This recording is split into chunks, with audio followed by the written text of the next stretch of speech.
భయం భయం భయం ఈరోజు మనుషుడిని భయం అనే ఆత్మ పట్టుకుని పీడిస్తుంది. ఎక్కడ చూసినా భయం, ఎవరు చూసినా భయం, ఏది చేసినా భయం. చీకటి చూస్తే భయం, వెలుగు చూస్తే భయం, ఏది చేసినా భయం. ఫెయిల్యూర్ అంటే భయం, సక్సెస్ అంటే భయం. అంటే అర్థం కాలేదా?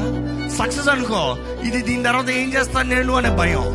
ఫెయిల్యూర్ అనుకో, ఇప్పుడు జీవితం ఏమైందనే భయము. ఏది చేసినా భయము. భయం మనుషుడిని నలకొట్టేస్తుంది. ఎక్కడ చూసినా తరిమి తరిమి తరిమి తరిమి భయపడుతున్నాడు అండి అపవాది. నేను అంటున్నాడు, భయం అంటే వాడు చేసేది ఏం లేదు, ఉట్టి మాటనే. నువ్వు అక్కడ దేవుడు చెప్తున్నాడు, ఇంచుమించు వాక్యం మొత్తంలో అన్ని ట్రాన్స్లేషన్లో కలిపితే 365 సార్లు దేవుడు వాక్యం ఏం రాయబడి ఉంది తెలుసా? భయపడద్దు. అంటే దేవుడు 365 సార్లు భయపడద్దు అంటున్నాడు. ఇంకా మళ్ళీ దేనికి భయం? ప్రతిరోజు దేవుడు అంటున్నాడు భయపడద్దు. మరి దేనికి భయం? భయపడేవాడు నూతన కార్యాలు చేయలేడండి. భయపడేవాడు గొప్పవి చేయలేడు.